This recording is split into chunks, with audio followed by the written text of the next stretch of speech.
மேடைக்கு மேடை ஜெயலலிதா அவர்களுடைய புகழை பாடக்கூடிய வேலையை பிரதமர் மோடி செஞ்சுக்கிட்டு இருக்காரு தேர்தல் பிரச்சாரத்துல. இப்ப கூட ஜெயலலிதா அவர்களுக்கு சட்டமன்றத்துல திமுக என்ன செஞ்சுச்சு அப்படின்னு சொல்லி தெரியாதா அப்படின்றதெல்லாம் பேசிக்கொண்டு போயிருந்தார். ஒரு பக்கம் ஜெயலலிதாவை புகழக்கூடிய பிரதமர் மோடி, இன்னொரு பக்கம் முர்மு அவர்கள் ஜெயலலிதா பேரை ஏற்க முடியாதுன்னு சொல்றாங்க. அப்ப இது ரெட்ட நிலைப்பாடா இல்லையா? கண்டிப்பாக. ஆனா நான் என்ன கேட்கிறேன்னா, அதிமுகவே இன்னும் அமைதியாக இருக்கிறது.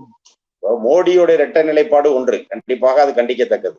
நான் என்ன சொல்றேன், அம்மையார் ஜெயலலிதாவுடைய வாரிசுகளாக அவருடைய கட்சியை இன்றைக்கு நடத்தி கொண்டிருக்கக்கூடிய எடப்பாடி, இப்ப நேற்றைய தினம் இது வந்து விட்டது கடிதம். இன்னைக்கு வரைக்கும் அவர் எதுவும் பேசல. இன்னைக்கு காலை சேலத்திலே அவர் பிரச்சாரத்தை தொடங்கி இருக்கிறார். ஆனால் இப்போது வரைக்கும் அதை பத்தி எதுவும் பேசல. அதை விடுங்க, அடுத்த கட்டம் எடுத்துக்குங்கள். அம்மையார் ஜெயலலிதாவால் முதல் அடையாளம் காட்டப்பட்டவன் நான் என்று சொல்லுகிற பன்னீர்செல்வம் இன்றைக்கு அஇஅதிமுக தொண்டர்கள் உரிமை மீட்பு குழுன்னு வச்சு அவர் பாஜகவோட ஆதரவோடு இருக்கார். அவர் கேட்கலாம்ல, அவர் பேசல. அதே போல அம்மா மக்கள் முன்னேற்ற கழகம் என்று ஜெயலலிதா பேரிலே கட்சி நடத்தக்கூடிய டிடிவி தினகரன் பாஜகவோடு கூட்டணியில் இருக்காரு. இவங்க 3 பேரே வாய் திறக்கல. அதற்கு பிறகுதான் நம்ம மோடிட்ட போனோம். பல்லடம் பொதுக்கூட்டத்தில் அம்மையார் ஜெயலலிதாவின் படத்தை வைத்துக் கொண்டு அந்த படத்துக்கு பூ தூவிட்டு அவர் ஜெயலலிதாவை அவ்வளவு புகழ்ந்து பேசுறாரு. அதே போல திமுகவை குறை சொல்லும் பொழுது ஜெயலலிதாவை நீங்க இப்படி பண்ணீங்க அப்படி பண்ணீங்க என்றெல்லாம் சொல்லி குறை சொல்லுகிறவர். எதற்காக ஜெயலலிதாவுடைய பெயரை நேற்றைய தினம் வைக்க முடியாதுன்னு குடியரசுத் தலைவர் அனுப்புறாருன்னா, குடியரசுத் தலைவருடைய எப்போது இப்போ கடந்த வாரம் உச்சநீதிமன்றம் சொன்னதோ, ஆளுநர் என்பது ஒரு செயல்பாட்டினுக்கு மட்டும்தான் தலைவர்.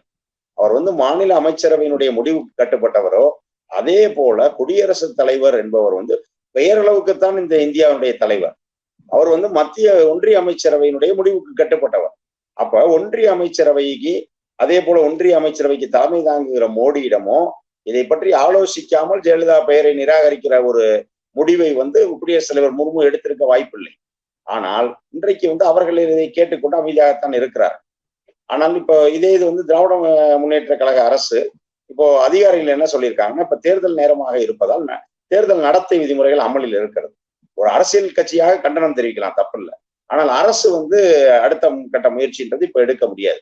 நம்ம முதல் கட்ட தேர்தலை சந்திக்கிற நிலையில இருக்கிறோம். ஆகவே தேர்தலுக்கு பிறகு தேர்தல் நடத்தை விதிமுறைகள் தளர்த்தப்பட்ட பிறகு தமிழ்நாடு அரசு இது தொடர்பாக அடுத்த முடிவை எடுக்கும் என்று அதிகாரிகள் அறிவித்திருக்கிறார். பொதுவாகவே ஆளுநர்களை நியமனம் பண்ணுவர் குடியரசுத் தலைவர் தான். ஆளுநருடைய செயல்பாடுகளுக்கு பொறுப்பை ஏற்கக்கூடியவரும் திரௌபதி முர்மு அவர்களாக தான் இருக்கிறார். அப்படி இருக்கும்போது பல்வேறு மாநிலங்களில் ஆளுநர்களால் அரசுக்கு குடைச்சல் கொடுக்கப்படுகிறது. இதை தீர்க்க வேண்டிய கடமை என்பது திரௌபதி முர்மு அவர்களுக்கு தானே இருக்கு. ஆனா ஒவ்வொரு முறையும் அரசுகள் உச்சநீதிமன்றம் சென்று உச்சநீதிமன்ற தலைமை நீதிபதி சந்திரசூட் அவர்கள் தலையிட்டு தான் அதற்கான தீர்வு என்பது கிடைக்கப்படுதே தவிர, தீர்வை கொடுக்கக்கூடிய திரௌபதி முர்மு அவர்கள் இதுல எதுவுமே செய்யாம அமைதியாக இருப்பதை நீங்க எப்படி பாக்குறீங்க? குறிப்பாக இந்த அரசு அவரை எப்படி வைத்திருக்கிறது அப்படிங்கிறதா முக்கியம். நான் முன்னர் குறிப்பிட்டதை போல ஒரு குடியரசுத் தலைவர் என்பவர் ஒன்றிய அமைச்சரவையினுடைய முடிவுகளுக்கு கட்டுப்பட்டவர். அப்படி இருக்கிற சூழலில் அவருக்கான முழு சுதந்திரம் என்பது கொடுக்கப்பட்டிருக்கிறதா? ஏன்னா நீங்க இப்படி ஆளுநருடைய செயல்பாடுகளோட வேலை இல்லை. இந்தியாவினுடைய துணை குடியரசுத் தலைவராக மாநிலங்களினுடைய தலைவராக இருக்கக்கூடிய ஜெகதீப் தாங்கர் ஒன்று சொல்றார். என்ன சொல்றாரு அப்படின்னா, நாடாளுமன்றம் தான் இந்தியாவிலேயே உச்சபட்ச அதிகாரம் பெற்ற அமைப்பு அப்படின்ற ஒரு கருத்தை அவர் பதிவு பண்றாரு. இது எதற்கு எதிரானது அப்படின்னா, இந்திய அரசியலமைப்பு சட்டத்தை எக்காரணம் கொண்டும் இதனுடைய அடிப்படை தன்மைகளை நீர்த்து போகிற அளவுக்கு, இதன் அடிப்படை தன்மைகள் மாறவிடாத அளவுக்கு இதை இந்த அரசியலமைப்பு சட்டத்தில் எந்த மாற்றமும் செய்யக்கூடாது பாராளுமன்றம் என்று கேசவானந்த பாரதி வழக்கில் ஒரு தீர்ப்பு கொடுக்கப்பட்டது. அப்போ இவர் நாடாளுமன்றத்தின் தான் உச்சபட்ச அதிகாரம் பெற்ற அமைப்புன்னு சொல்றாருன்னா, இது அந்த கேசவானந்த பாரதி வழக்கினுடைய தீர்ப்புக்கு எதிரானது அப்படிங்கிற ஒரு நிலை இருக்கிறது. ஆனால் இது குறித்து அவரை கண்டிக்க வேண்டிய குடியரசுத் தலைவர் என்ன சொல்றாருன்னா, இந்த விஷயத்துல மிக அமைதியாக இருக்கிறார்.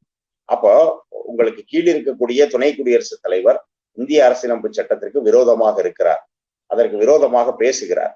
அரசியலமைப்பு சட்டத்தினுடைய அடிநாதமாக இருக்கக்கூடிய அந்த அடிப்படை உரிமைகள் பற்றிய அம்சங்களை மாற்றக்கூடாது. எது இதனுடைய உயிர்நாடியோ அந்த உயிர்நாடிகளை மாற்றக்கூடாதுன்னு சொல்றாரு. அடிப்படை கட்டமைப்பு மாற்றப்படக்கூடாதுன்னு சொல்றாங்க. அந்த தீர்ப்புக்கு எதிராக இருக்கிறார். ஆனா அவரை இவர் கண்டிக்கல. அது பற்றி இவரிடம் குறைந்தபட்சம் ஒரு விளக்கம் கூட அவர்களிடம் கேட்கவில்லை.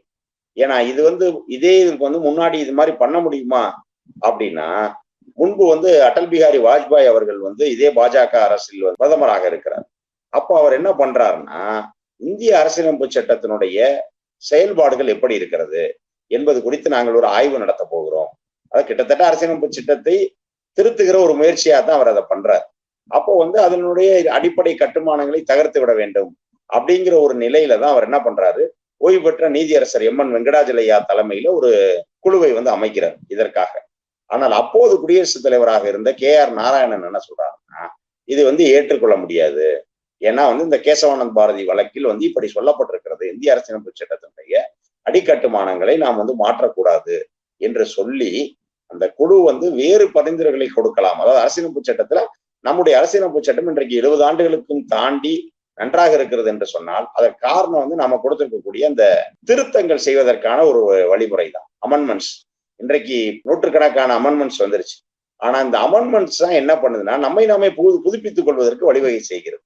ஆனா நீங்க என்ன அமெண்ட்மெண்ட் பண்ணாலும் அடிப்படை உரிமைகளில் நீங்கள் அமெண்ட்மெண்ட் பண்ண முடியாது, அடிக்கட்டுமானங்களில் நீங்க வந்து அமெண்ட்மெண்ட் பண்ண முடியாது. ஆனால் அதற்கான முயற்சிகள் நீங்க எடுக்கக்கூடாதுன்னு சொல்லி கே.ஆர். நாராயணன் சொல்லி அப்போது வந்து அந்த முயற்சிக்கு தடை போட்டார். ஆனால் இவர் வந்து என்ன செய்யறாருன்னா, துணை குடியரசுத் தலைவர் நாடாளுமன்றம் தான் உச்சபட்ச அதிகாரம் பெற்ற அமைப்பு என்று சொல்லுவதை பார்த்து கொண்டிருக்கிறார் அப்படின்னாலே அவர் அரசியலமைப்பு சட்டத்துக்கு எதிராக குடியரசுத் தலைவரோடே செயல்படுகிறாரோ என்கிற ஒரு ஐயம் வந்து நாட்டு மக்கள் மத்தியில வந்து அதே போலதான் ஆளுநர், இப்போ பஞ்சாப் ஆளுநராக இருந்து விட்டு பதவி விட்டு விலகிய பன்வாரிலால் புரோஹித்தா இருக்கட்டும், அதே போல தமிழ்நாட்டினுடைய ஆளுநர் ஆர்.என். ரவியா இருக்கட்டும், கேரள ஆளுநர் ஆரிஃப் முகமது கானாக இருக்கட்டும், இவருடைய தொடர் செயல்பாடுகள் வந்து அந்த மக்களால் தேர்ந்தெடுக்கப்பட்ட அரசுக்கு வந்து மிகப்பெரிய ஒரு தலைவலியாக மிக வேண்டுமென்றே அவர்களுக்கு வந்து சிக்கலை ஏற்படுத்துகிற ஒரு வேலையை அவர்கள் தாங்களாகவே ஒரு பேரலல் கவர்மெண்ட், ஒரு இணை அரசை நடத்தி கொண்டிருக்கக்கூடிய நபர்களாக இன்றைக்கு வழங்கி கொண்டிருக்கிறார். ஆனா அவர்கள் மீது கடைசி வரைக்கும் வந்து குடியரசுத் தலைவர் எந்த நடவடிக்கையும் எடுக்கவில்லை. அதே போல வந்து பாத்தீங்கன்னா அடிப்படையிலேயே ஒரு பழங்குடியினர் நாங்கள் வந்து குடியரசுத் தலைவர் ஆக்கிட்டோம் என்று அவர்கள் சொன்னாலும் கூட மணிப்பூரில் பழங்குடியின பெண்கள் வந்து பலாத்காரம் செய்யப்பட்ட போது இந்த தேசிய அவமானம் என்று நாட்டு மக்களே கூனி குறுகிற நேரத்தில் கூட அவர் குறைந்தபட்சம் அந்த மாநில அரசையோ இல்ல மத்திய ஒன்றிய அரசையோ கூப்பிட்டு கூட அவர் எந்த வழக்கும் கேட்க.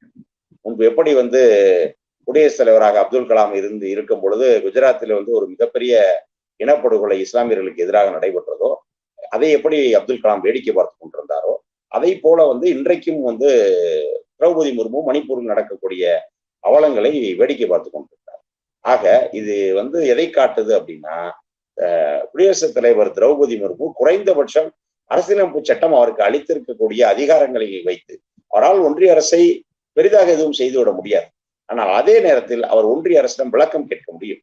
அந்த தனக்கு அரசியலமைப்பு சட்டம் அளித்திருக்கக்கூடிய குறைந்தபட்ச அதிகாரங்களை பயன்படுத்தி அவர் ஒன்றிய அரசிடம் இது போன்ற விஷயங்களில் அவர் வந்து சில நடவடிக்கைகளை மேற்கொள்ள வேண்டும். அப்ப மேற்கொண்டால் மட்டும்தான் இந்திய அரசியலமைப்பு சட்டத்தை காப்பாற்ற முடியும். நம்ம அரசியலமைப்பு சட்டத்தின்படி நடந்து கொண்டிருக்கக்கூடிய அரசுகளை நாம் காப்பாற்ற. கேரள அரசு குடியரசுத் தலைவரான திரௌபதி முர்மு அவர்கள் மீது தொடர்ந்த அந்த வழக்குடைய பின்னணி என்ன, அந்த வழக்கு எப்படி நகர்வுகளை செய்ய போகிறது, தமிழ்நாடு அரசுமே நீட் தேர்வை முடக்கி வைத்திருக்கக்கூடிய முர்மு அவர்களுக்கு எதிராக வழக்கு தொடர வேண்டும் என்ற பல்வேறு கருத்துக்களை வலியுறுத்தி பேசினீங்க. அது மட்டும் கிடையாது, திரௌபதி முர்மு அவர்கள் பதவியேற்றதிலிருந்து அரசியலமைப்பு சட்டம் அவருக்கு வழங்கி இருக்கக்கூடிய அந்த அடிப்படை அதிகாரத்தை கூட பயன்படுத்தாமல் இருப்பதை சுட்டிக்காட்டி பேசியிருக்கிறீங்க. நிகழ்ச்சி கலந்து கொண்டு நிறைய தகவலை பகிர்ந்தமைக்கு ரொம்ப நன்றி சார். வாய்ப்புக்கு நன்றி, வணக்கம்.